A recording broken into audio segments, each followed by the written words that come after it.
আজ 18 এপ্রিল 2026। মধ্যপ্রাচ্যের পরিস্থিতি এবং ইরান যুক্তরাষ্ট্রের উত্তেজনা, বর্তমান পরিস্থিতি ও যুদ্ধবিরতি নিয়ে আজকের খবর।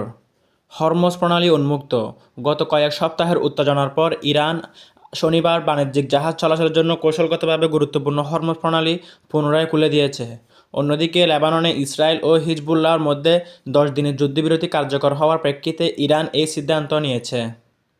নৌ অবরোধ ও হুমকি। প্রণালী খুলে দিলেও স্পিকার মোহাম্মদ বাগের গালিবফ হুঁশিয়ারি দিয়েছেন যে যুক্তরাষ্ট্র যদি ইরানের বন্দরগুলোতে নৌ অবরোধ অব্যাহত রাখে তবে ইরান আবারও হরমুজ প্রণালী বন্ধ করে দিবে। এ নিয়ে শান্তি আলোচনা ও ট্রাম্পের বক্তব্য রয়েছে। মার্কিন প্রেসিডেন্ট ডোনাল্ড ট্রাম্প দাবি করেছেন যে ইরানের সাথে একটি শান্তি চুক্তি এখনও খুবই সন্নিকটে। তার মতে ইরান তাদের সমৃদ্ধ ইউরেনিয়াম হস্তান্তরের ব্যাপারে অনেকটা রাজি হয়েছে। ইরানের অস্বীকৃতি। ইরান ট্রাম্পের এই দাবি সরাসরি প্রত্যাখ্যান করেছে। ইরানের পররাষ্ট্র মন্ত্রণালয় জানিয়েছে তাদের সমৃদ্ধ ইউরেনিয়াম মজুদ অন্য কোথাও স্থানান্তর করা হবে না। মধ্যস্থতা। পাকিস্তান এই শান্তি আলোচনায় বড় ভূমিকা পালন করছে।